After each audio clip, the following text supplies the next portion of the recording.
마태복음 5장 8절 말씀입니다. 마음이 청결한 자는 복이 있나니 그들이 하나님을 볼 것이니요. 아멘. 우리 다 함께 다시 한번 고백 한번 해보겠습니다. 마음이 청결한 자는 복이 있습니다. 아멘. 1850년 1월 6일 오늘이네요.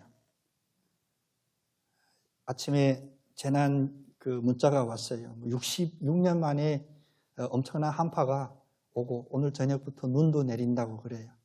그런데 1850년 1월 6일 그날 영국의 작은 도시인 콜체스터시라고 하는 동네에도 큰 눈이 내렸어요. 얼마나 큰 눈이 내렸는지 그날은 주일이었는데 예배드리는 교회들 이동하기가 어려울 정도로, 그래서 그 마을에 10대 청년이 있었는데 그 청년이 자기가 늘 가던 그 교회를 갈 수가 없어서 가까이에 있는 이동하기 편한 교회로 가서 이제 예배드리게 됩니다. 그런데 마침 그 교회에 담임 목사님께서 출타하셔서 평신도 집사님이 설교하는 그런 예배에 임하게 된 거예요.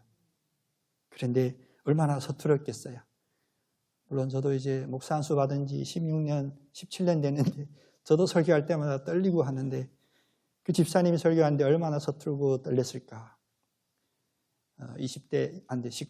10대 후반인 청년이 보기에도 서툴렀는데 그날 설교하는 본문 말씀이 이사야서 45장 22절 말씀이었다고 합니다. 이사야서 45장 21절 말씀은 이러해요. 땅 끝의 모든 백성아 나를 앙망하라. 그리하면 구원을 얻으리라. 나는 하나님이라 다른 이가 없음이니라. 하나님을 앙망하라. 하나님을 바라보라. 사모하는 마음으로 하나님을 바라보라. 그리하면 구원을 얻으리라. 내가 바로 하나님이다. 나 위에는 하나님이 없다. 이 이사야서 45장 21절 말씀을 그 서투른 설교자인 평신도가 다른 내용은 없고 이 얘기만 계속 중복하는 거예요. 또 반복하고 또 반복하고. 근데 사실 이 예배에 참석한 20대 청년의 마음은 그동안 매우 괴로웠대요. 할아버지도 목사님, 아버지도 목사님. 저는 딸만 있지만 할아버지 목사님, 아버지 목사님 집 아들은 어떠할까? 여러분 상상에 맡기겠습니다. 마음이 괴로울 때도 있는 거예요. 믿음이 흔들릴 때도 있고 하나님이 계시냐 이런 의심이 들 때도 그런 틈이 있게 된 거예요. 구원의 확신을 가지지 못하고 지금 방황하고 있는 이 10대 청년이 들은 설교가 바로 이 설교인 거예요. 평신도가. 서툴게 준비한 이 설교자가 별다른 말도 하지 못한 채 이 본문만 계속 되뇌고 있는 겁니다. 하나님을 바라봅시다. 하나님을 바라보는 것은 대학에 가서 공부하지 않아도 됩니다. 하나님을 바라보는 것은 누구나 다 할 수가 있습니다. 어린아이라 할지라도 하나님을 바라볼 수 있습니다. 설교하던 이 설교자가 갑자기 낯선 처음 온 그 청년과 눈빛이 마주쳤어요. 근데 그분이 20대 청년에게 이야기하는 거예요. 자네 눈빛 속에 두려움이 가득하구만. 하나님을 바라보게나. 그 젊은 청년이 그 순간 예수 그리스도를 바라보는 회심을 하게 돼요. 그가 누구냐면 일만 되면 웬만한 목사님도 물론이고 웬만한 성도님도 다 할 만한 그 설교의 대가 스펄전 목사님이세요. 스펄전 목사님은 바로 이날 회심하고 하나님께서 크게 쓰시는 그런 사람이 되었습니다. 다시 한번 우리 고백해 보겠습니다. 하나님을 앙망하겠습니다. 주님만 바라보겠습니다. 어찌 보면 어려운 고백이 아니에요. 문장도 복잡하지도 않아요. 하나님을 앙망하다. 앙망. 자주 안 쓰는 표현인데 머리를 어느 정도냐면 뒤로 90도 이상 제칠 만큼 하늘을 쳐다보는 그런 마음, 그런 자세로 바라본다는 거예요. 근데 우리 세상은 어떻습니까? 요즘 우리 세상은 갈수록 과학은 발달하고 문명은 발달하고 배운 지식은 많았지만 늘 고집하는 원리가 하나 뭐냐면 백문이 불여일견이다. 그러니까 100번 들어도 한 번 보는 것만 못하다 이런 것을 우리가 믿고 살아요. 권사님 머리 끄덕이 있는데 우리도 그렇게 살고 있습니다. 사실은. 눈으로 봐야 믿겠다. 이게 우리의 지금 요즘 사는 우리의 세태입니다. 무엇이든지 눈으로 봐야 되고, 그래서 그 눈으로 보는 것이 사람에게 엄청난 영향을 미칩니다. 좋은 것을 늘 보고 있는 사람은 그 마음도 선한 것, 아름다운 것들이 마음속에 쌓이게 되고, 악하고 더러운 것을 늘 보게 되면 그 마음도 더러워지고 그 마음의 생각도 더러워지는 것이 인간의 모습들입니다. 다시 말하면 우리 눈이 무엇을 보고 무엇을 마음속에 기억하는지, 또 무엇을 보고자 하는지, 이런 것들이 우리의 삶의 태도를 정하게 되고 또 우리의 삶의 입장, 이걸 우리가 세계관이라고 하죠. 세상을 바라보는 우리의 관점도 정하게 됩니다. 그렇다면 하나님의 자녀가 된 우리는 어떤 눈을 가져야 되고 무엇을 바라보아야 할까요? 먼저 첫째로는 하나님을 보는 눈이 우리에게 있어야 됩니다. 이제 3개월 전 이 코로나 난리 나기 6, 7월이었죠. 서울에서 온 권사님 한 분이 계셨어요. 오래 계실 줄 알았는데 일주일만 계셨던 권사님. 저한테 간증하는데 그분이 전도에 특별한 그런 축복을 받으셔서 서울에서 전도 많이 했던 권사님이십니다. 자기가 전도했던 그런 일화들을 간증하시는데 기억에 남는 게 하나 있어요. 한 번은 권사님이 택시를 타셨대요. 선하게 생긴 그 택시기사 아저씨 얼굴 보고 하나님 오늘 나에게 주신 영혼이다. 전도해야지. 그래서 이제 하나님에 대하여 전도하기 시작합니다. 원래 목적지는 한 7분, 10분 가면 되는 건데 그거 하고 어디 수원까지 갔다나 그러더라고요. 자기가 이 매장에는 없다, 살 물건이 생각해 보니까. 그래서 기사 아저씨는 뭐 하여간 뭐 좀 말이 많아서 좀 그렇긴 한데 멀리 간다고 하니까 갔대요. 그래서 한참 이야기하다가 강력하게 하신 하나님을 믿으셔야 됩니다. 기사님, 하나님을 믿으셔야 됩니다. 그랬더니 그 기사 아저씨가 나에게 하나님을 보여주면 제가 믿겠습니다. 왠지 우리가 자주 듣던 이야기죠. 나에게 하나님을 보여주면 제가 하나님을 믿겠습니다. 그래서 그 권사님이 하나님이 주신 지혜가 팍 떠오른 거예요. 그래서 이 아저씨 정신이 있나 없나 그랬대요. 그랬더니 기사 아저씨가 아니 내가 정신이 없으면 이렇게 지금 말씀하겠습니까? 그래서 권사님이 그러면 당신 그 정신을 좀 보여주세요. 그 기사 아저씨가 더 이상 이야기 못하고 계속 듣더라. 그래요. 우리가 눈에 보여주면 다 믿겠습니다 하는데 우리 눈에 다 보일 수 있는 것이 아닙니다. 또 우리 눈에 보이지 않는 것들도 많이 존재하고 어찌 보면 더 중요한 것은 우리 눈에 보이지 않습니다. 그래서 고린도후서 6장 18절에 보면 우리의 돌아보는 것은 보이는 것이 아니요 보이지 않는 것이니 보는 것은 잠깐이요 보이지 않는 것은 영원함이니이다. 눈에 보이는 게 전부가 아닙니다. 또 보이지 않는 것이 없는 것이 아닙니다. 보이지는 않지만 영원한 것이 분명히 있다는 것입니다. 고린도후서 5장 7절에는 이는 우리가 믿음으로 행하고 보는 것으로 하지 아니함이로다. 우리가 믿음으로 행하는 것들이 더 많아요. 눈에 보이지 않지만 믿음 때문에 행하고 믿음 때문에 확신하고 그 존재를 우리가 믿는 것들이 더 많다는 것입니다. 보이는 대로만 믿는 사람들은 이제 세상이 끝나고 물질이 떨어지면 더 심각하게는 죽을 때가 오게 되면 공포에 사로잡히고 절망하고 맙니다. 요즘도 안타까운 소식들이 많이 있죠. 왜?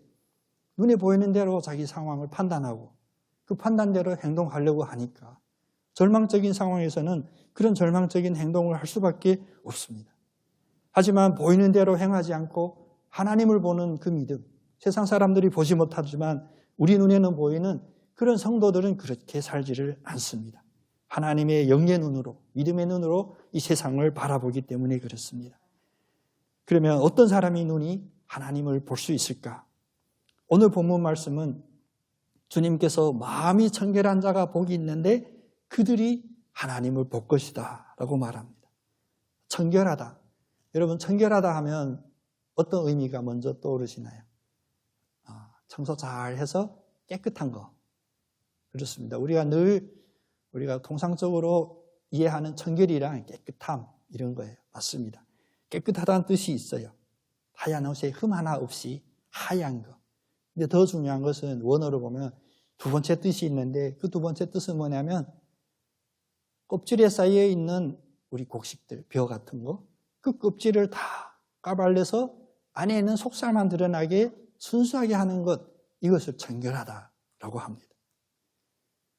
껍질이나 결을 다 까부셔야만이 우리가 일용할 수 있는 그런 쌀이 되는 그런 것이 청결입니다.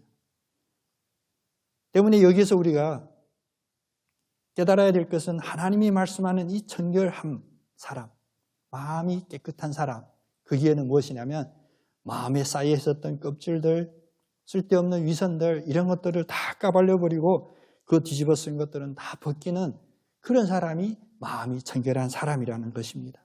하나님 앞에서 마음 상태가 바르지 못하면, 우리 마음에 쌓인 것이 너무나 많으면, 덮여있는 것들이 많이 있으면 하나님을 볼 수가 없습니다. 특히 우리 눈에는 요즘 많은 것들이 가려져 있죠. 우리가 20대, 10대 연애하는 청년들 보면 어른들이 그러죠. 요즘은 그런 것들 없지만 드라마에만 나오는 이야기입니다. 마음에 드는 사람들이고 이제 부모 앞에 소개시키려 했더니 눈에 뭐가 씌웠냐 그런 얘기 하잖아요. 예. 눈에도 뭐가 씌우고 마음에도 뭐가 씌우는 그런 상황들이 있습니다. 근데 그런 것은 잠깐이지만 우리가 하나님 앞에 섰을 때 무엇이 우리한테 씌우면 제일 어려우냐? 세 가지입니다. 먼저는 자기. 내가 내 자신을 싸는 것이 있습니다. 큰 문제가 없을 것 같죠? 아닙니다. 하나님이 아닌 나를 섬기는 것, 그것은 엄청난 심각한 영적인 문제예요. 모든 것이 다 내가 우선시되고 내가 앞자리에 있으면 나만 보이지 그 하나님이 보이지를 않습니다.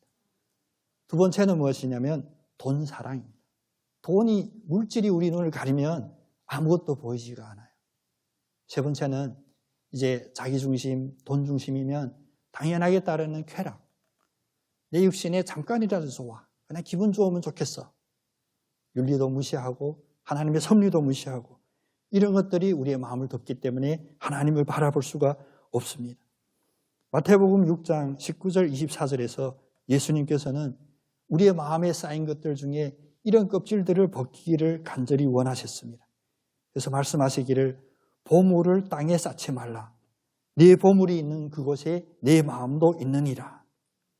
그리고 나서 말씀하시기를 눈은 몸의 등불이니 그러므로 내 눈이 성하면 온몸이 밝을 것이요 눈이 나쁘면 온몸이 어두울 것이니 그러므로 내게 있는 빛이 어두우면 그 어두움이 얼마나 하겠느냐. 우리의 마음이 어디에 있으면 그것이 우리의 마음을 덮는다는 것입니다. 우리의 마음이 밝은 것을 바라보지 않으면 우리의 마음이 어두워지는데 그 어둠이 어느 정도나 심할까? 예수님이 한탄하셨습니다. 여러분, 우리 모두 진심으로 하나님 앞에 이런 고백 드리기를 원합니다. 나의 하나님, 내가 하나님 보기를 원합니다. 나는 죄로 가득 쌓여 있습니다. 나의 죄를 고백하니 예수 그리스도의 보혈로 깨끗하게 해주시고 우리의 마음을 청결하게 해주세요. 이런 진실한 기도를 드릴 수 있는 우리 모두가 됐으면 좋겠습니다. 이처럼 마음의 청결은 성경에서 일관되게 우리에게 강조했던 그런 명령입니다. 마음이 청결해야 됩니다. 마음이 청결한 사람이 복이 있어서 하나님을 볼 것이다 라는 이 예수님의 말씀은 그 어떤 말씀보다도 마음의 청결을 강조하는 그런 성경 구절입니다. 사실 하나님을 본다, 하나님을 본다는 구약에 자주 나와요. 구약에서 매우 중요한 우리 신학적인 개념입니다. 하나님을 보다. 하나님을 보다는 우리가 좀 듣기 편하게 해석한다면 무엇이냐면 하나님의 임재를 체험하다예요. 우리 눈으로 시각적으로 물리적으로 보는 그런 본다에 국한된 것이 아니라 우리가 하나님을 체험하는, 경험하는 그것을 하나님을 본다라고 이야기하는 거예요. 하나님이 우리에게 임재하셔서 우리를 체험케 하시면 무엇일까요? 두려움, 하나님의 키, 하나님의 몸무게 이런 것들이 아니죠. 하나님이 우리에게 임재하면 우리가 체험할 수 있는 느낌은 무엇이냐면 평안, 기쁨, 보호, 또 친밀함 이런 것들이에요. 하나님이 우리에게 임재하여 우리가 체험하는 것이 두려움, 공포 이런 거라면 그건 하나님의 임재가 아닙니다. 그것은 하나님이라고 하는 그러한 거짓 탈을 쓰고 있는 이상한 것, 어두운 것들이 우리에게 접근하는 것이에요. 늘 마음에 눌려있는 사람들이 있습니다. 분명히 하나님이 주시는 마음이 아니에요. 성경은 말씀하시기를 주님이 우리에게 주시는 마음은 평안함이라고 하셨습니다. 우리가 하나님을 본다는 바로 하나님의 이런 평안함을, 임재를 체험하는 그런 체험의 경험들입니다. 하나님을 볼 수 있는 마음이 바로 이런 청결한 마음이라고 했는데, 그럼 청결한 마음이 어떤 마음일까? 우리 구체적으로 몇 가지 살펴보겠습니다. 먼저는 청결한 마음이란 하나에만 초점을 맞춰 집중하는 마음입니다. 청결함은 깨끗함을 의미한다고 했죠. 깨끗하려면 아무것도 없어야 깨끗한 것 아니죠. 우리가 살다 보면 필요한 것들이 있습니다. 한 가지뿐이 아니에요. 그럼에도 불구하고 깨끗하다는 무엇이냐면 정리정돈이 잘 돼 있다는 뜻이에요. 아무것도 없으면 속 편하겠죠. 그건 우리의 현실이 아닙니다. 마음도 마찬가지예요.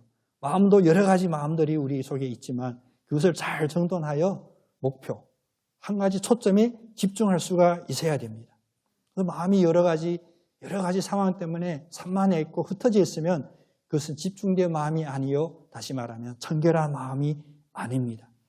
마음이 하나에 집중되지 않으면 여러 가지 잡스러운 생각들, 혼란스러운 생각들이 함께 있기 때문입니다. 그러면 우리 성도들은 청결한 마음을 갖기 위하여 무엇에 집중해야 될까요? 질문이 너무 쉬웠어요. 하나님께 집중해야 됩니다. 오직 하나님께 집중하여 하나님의 뜻이 무엇일까? 그것이 집중할 때 우리에게 당연히 나오는 그런 고백들이 있습니다. 하나님 왜 이런 일을 저에게 허락하셨을까? 하나님은 무엇을 위하여 우리에게 이것을 보여주셨을까? 이 사건에 임하게 했을까? 그런데 우리가 마음이 흩어져 있으면 여기에 집중하는 것이 아니라 이 사건에 집중할 때가 많아요. 이 사건이 얼마나 큰 위해를 가져올까?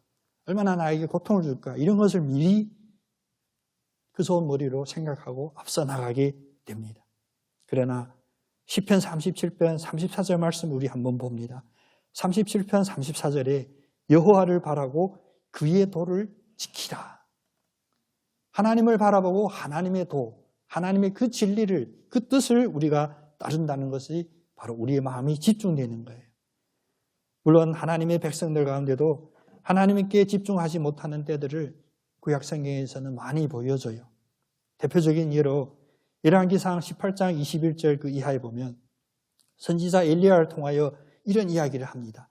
이스라엘 백성들에게 너희가 어느 때까지 둘 사이에서 머뭇머뭇하려느냐? 여호와가 만약 하나님이면 그를 따르고 바알이 만약 하나님이면 바알을 따르라. 여러분 기억나시죠? 어떤 배경이었는지. 엘리야 그 시대는 아합이라고 하는 이스라엘 왕이 있었어요.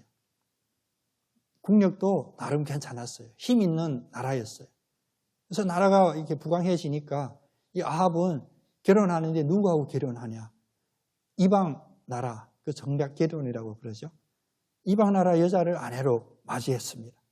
그런데 아내로 온 이 아합의 왕 이세벨은 바알 숭배자였습니다. 바알에 심취해 있는 이예요.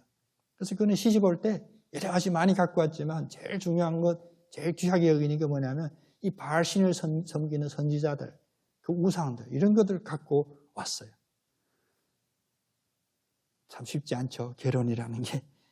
잘 어떻게 할 수 있는 방법이 하나님은 아시는데 사람이 판단하고 우리나라에 도움이 될 것이다. 외교적으로 판단하다 보니까 이세벨이 이런 것들을 갖고 왔는데 이것이 사실 아합의 마음까지도 사로잡게 됩니다. 우리 인간은 눈에 보이는 대로 믿는다고 그랬죠. 그래서 뭔가 신기하고 새로우면 괜히 거기에 빠지게 돼요. 또 거기에다 수백 명 된, 적어도 850명 되는 선지자들이 왔는데 그들에게 나라에서 이제 월급도 줘요. 그래서 성경에 처음 공무원 된 가짜 선지자들이 나온 거예요. 나라에서 복을 받는. 근데 그들이 웬만한 일에는 나름 미신, 귀신 장난하는 것이 아합의 눈에도 보여요. 근데 그 아합은 1세대다 보니까 그 시대 사람들은 여호와 하나님을 완전히 버리고 바알한테 간 것도 아니고 여호와 하나님도 한쪽에 두고 바알신도 한쪽 마음에 들여오는 거예요. 이것을 종교적으로 뭐냐면 종교 혼합주의라고 그래요. 여러 가지 섞여 있는 거. 낯설지 않죠. 물론 우리는 뭐 주일날 교회 안 하고 산에 가는 그런 성도님들은 안 계십니다만 우리의 마음이 어떤지를 보는 거예요. 아합 왕 그 시대의 이스라엘 백성들 마음에는 하나님도 바알도 함께 섬기려고 하는 이런 얄팍한 계산, 나름 어찌 보면 안전장치가 있다고 하는 이런 계산들이 있었던 것입니다. 그래서 하나님은 이 엘리야를 들어 이 일을 깨치기 위해서 갈멜산에서 1대 850의 결전을 벌여 이기게 하셨습니다. 무엇을 깨우쳐주냐? 하나님만이 참 신이다. 하나님만이 참 하나님이다. 이것을 그것도 장면이 커야 돼요. 그래야 충격적으로 기억할 수 있어요. 그 과정은 여기서 생략하지만 그때 결론으로 엘리야가 이스라엘 백성들에게 외쳤던 외침이 바로 이거예요. 둘 사이에서 머뭇거리지 마라. 하나님이냐 바알이냐. 하나님이 하나님이라면 하나님을 확실히 섬길 것이고 혹시라도 바알이 하나님이라면 하나님 섬겨라. 바로. 오늘 이 경고의 말씀이 이야기책에 있는 재미있는 이야기가 아닙니다. 우리에게 부러지는 그러한 이야기입니다. 하나님이냐 바알이냐. 마태복음 6장 24절에 보면 예수님께서도 한 사람이 두 주인을 섬기지 못할 것이니 혹 이를 미워하고 저를 사랑하거나 혹 이를 중히 여기고 저를 경히 여김이라 라고 경고했습니다. 우리의 청결한 마음이 되기 전에 우리의 마음을 한번 정돈하여 마음이 하나에 집중할 수 있는 그런 우리 영적인 일을 먼저 해야 될 줄 믿습니다. 2021년도 새로 시작하면 모든 사람들의 마음에 새로운 것을 바라고 또 새로운 소원들을 품고 있는데 우리의 소원이기 먼저 그 소원을 향하여 나가기 먼저 우리의 마음 정리정돈하셔서 청결한 마음이 되는 여러분 모두가 되기를 원합니다. 두 번째로는 마음이 청결한 사람, 그 마음은 순수한 마음입니다. 청결, 이제 깨끗하다. 어찌 보면 깨끗하다는 이게 피상적인 표면적인 이야기죠. 순수하다는 그 내적인 이야기를 이야기합니다. 청결한 마음은 탐욕도 없고 그렇게 순수한 마음이에요. 성경에서 이 순수함을 비유한 대표적인 예가 있습니다. 얼마나 순수한지 한번 우리 찾아볼게요. 열왕기하 4장에 보면 수넴 여인이라고 하는 이름도 밝혀지지 않은 여인이 있어요. 이 엘리사가 수넴이라는 지역을 지날 때 이 여인의 집에서 이 엘리사 또 그의 수종드는 종까지도 다 초대하여서 음식도 대접하고 그리고 남편과 상의해서는 이제 앞으로 이 엘리사가 우리 앞 지날 때마다 우리 집에서 모십시다. 요즘 말로 하면 게스트룸 하나 마련한 거예요. 여기서 하룻밤도 묵고 묵어 살 수 있게 작은 다락방도 만들고 또 방에는 모든 거 다 세팅했어요. 침대도 있고 밥상도 있고 물도 있고. 그래서 엘리사가 그 사환이 게하시도 우리가 기억해 주면 좋아요. 이 인물. 너무나 극진한 대접을 받고 나니까 감사한 마음이 들죠. 그래서 그 여인을 불러서 물으라고 시킵니다. 그래서 게하시가 여인에게 가서 묻습니다. 네가 이처럼 우리를 위하여 세심한 배려를 해줬는데 우리가 너를 위하여 무엇을 할까? 우리가 왕이나 사령관에게 무엇을 대신 구해줄까? 다시 말하면 우리는 그런 힘이 있는 그런 지위에 있는 사람이거든요. 왜냐하면 왕이나 사령관이나 다 엘리사 선지자를 의지하니까 우리가 무엇을 구해줄까? 이 물음에 여인은 이렇게 대답합니다. 나는 내 백성 중에 거주하나이다. 뭔 말이지? 요즘 말로 하면 저는 저의 민족, 저희 이웃들과 잘 살고 있습니다. 뭐 필요한 게 없다는 거예요. 그냥 일반적인 그런 요청도 아니고 왕한테 부탁할 만한 그런 부탁도 없다는 거예요. 놀랍지 않습니까? 우리 이런 기회 한번 있었으면 좋겠는데 이제 아는 어느 분이 이제 앞으로 대통령 된다고 하는 어느 분과 사진 찍었더라고요. 중국과 사업하는데 잘 안 풀리다가 그 사진 보여줬대요. 그리고 이제 다음 대통령이 이분이 될 거라 했더니 3일 만에 계약 체결하고 갔다고 그러더라고요. 그래서 제가 야, 기뻐하지 마라. 세상은 그런 걸 원했는데 오늘 왜 이 수넴 여인이 우리들에게 기억이 되어야 되냐면 그 여인의 마음이 얼마나 순수했는지 이런 상황에 부딪혔을 때도 그는 아무것도 필요 없다라고 했습니다. 그 마음에 탐욕이 없었기 때문입니다. 그 마음에 계산이 없었기 때문이에요. 그러나 순수한 마음으로 그들에게 보여졌어요. 그들에게 자기의 마음, 자기의 사랑, 자기의 섬기는 그 마음을 보여줬어요. 그래서 엘리사는 그에게 축복합니다.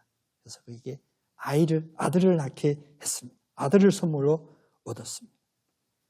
근데 세상이 다 이렇게 순수하지 않은 거 우리 잘 알죠.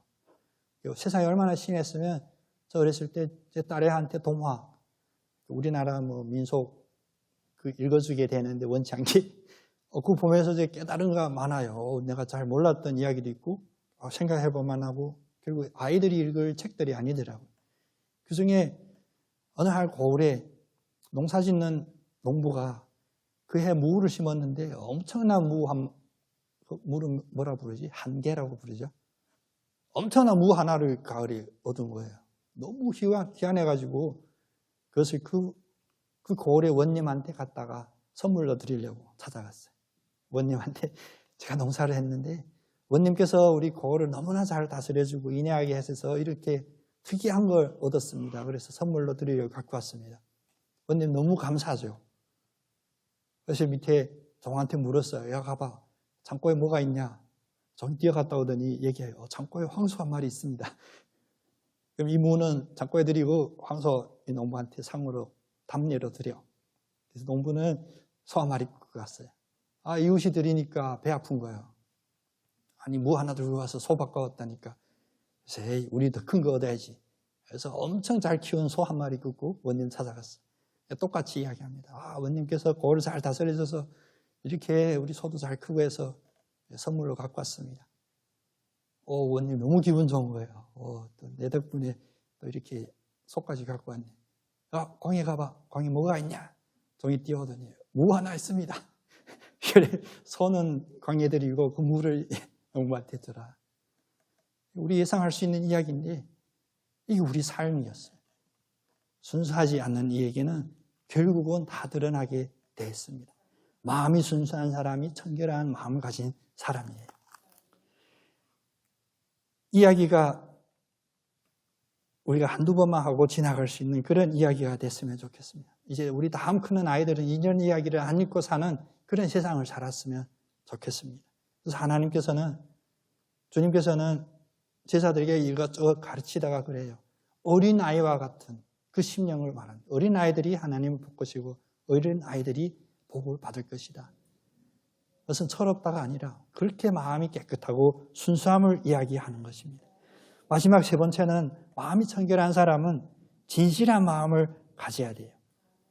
청결은 이제 깨끗함, 순수함, 단순함도 있어야 되지만 그것이 진실돼야 돼요. 청결한 마음은 거짓과 간사함, 이런 불의가 없는 그런 마음을 말합니다. 요한복음 1장 47절에 보면 나다나엘, 예수님의 제자이죠. 그에 대한 소개는 그렇게 많지 않아요. 근데 매우 우리가 기억할 만한 인상 깊은 소개가 있습니다. 예수님께서 나다나엘을 딱 보자마자 칭찬하셨어요. 보라, 이는 참 이스라엘 사람이라 그 속에 간사한 것이 없도다. 이스라엘에서 제일 좋은 사람이래요. 이유는 딱 하나. 그 마음에 간사함이 없다. 나다나엘 마음속에 거짓이 없음을 보셨고 그 마음에 진실이 있는 것을 보시고 제자로 삼으셨어요. 어찌 보면 하나님이 오늘 우리를 바라보는 기준이기도 합니다. 우리가 얼마나 많이 하나님 앞에 드렸냐 중요하죠. 근데 그것이 전부가 아니에요. 우리가 얼마나 오랫동안 교회 주일 성수하고 빠지지 않았냐 중요합니다. 근데 그게 전부가 아니었습니다. 내가 얼마나 많은 사람에게 구제하고 도와줬냐 중요합니다. 근데 그게 전부가 아니었어요. 그 안에 있는 알맹이, 그 가운데 있는 핵심이 무엇인가를 바라봤을 때 하나님은 간사함이 없는 진실한 마음을 보셨다는 것입니다. 예수님께서 진실함을 보시고 귀하게 여겼던 또 다른 예가 하나 있습니다. 그게 어디 나오냐면 마가복음 9장에 나와요. 아들이 귀신 들렸어. 그 아들 가지고 있는 아버지의 마음은 얼마나 찢어지겠습니까? 예수님에 대한 소문을 듣고 예수님께 나옵니다. 예수님 도와주세요. 그런데 그가 예수님께 나눈 그 이야기를 보면 그 아버지 참 그냥 흔히 볼 수 있는 그런 아버지구나 알 수가 있어요. 예수님 앞에 부탁하기를 무엇을 하실 수 있거든 우리를 불쌍히 여기사 도와주시옵소서. 예의도 바르고 그 마음도 순수하고 청결하죠. 뭘 하실지 우리는 모르지만 뭐 하셔도 좋은데 우리를 불쌍히 여기서 도와주세요. 그래서 우리 기도하는 기도와는 다릅니다. 우리는 거의 주님의 멱살 잡을 정도로 흔들어야 돼요. 주님, 우리 성경 구절을 다 찾아서 근거도 돼야 돼요. 이사야서 45장 22절에 하나님 이렇게 말씀하셨잖아요. 그렇게 될 줄로 믿습니다. 이제 하나님 빼도 박도 못하게. 이 아버지는 그냥 마음에 있는 그 마음 그대로 했어요. 주님, 어떻게든 도와주실 수 있는 대로 도와주세요. 그때 예수님께서 하늘의 천둥번개와 같은 그런 축복의 말씀을 그에게 임하여 주십니다. 할 수 있거든이 무슨 말이냐? 믿는 자에게는 능치 못함이 없느니라. 누구에게 능치 못함이 없다고요? 믿는 자에게, 순수하게 믿는 자에게. 그 아버지는 또 순수한 고백을 드립니다. 제가 믿나이다. 나의 믿음이 없는 것을 도와주소서. 이게 우리의 기도의 순서이고 기도의 내용이에요. 하나님 도와주세요. 어찌할 수가 없습니다. 제 마음에 두려움이 있습니다. 제 마음에 흔들림이 있습니다. 하나님 어떻게 할까요? 하나님 음성으로 응답해 주실 것입니다.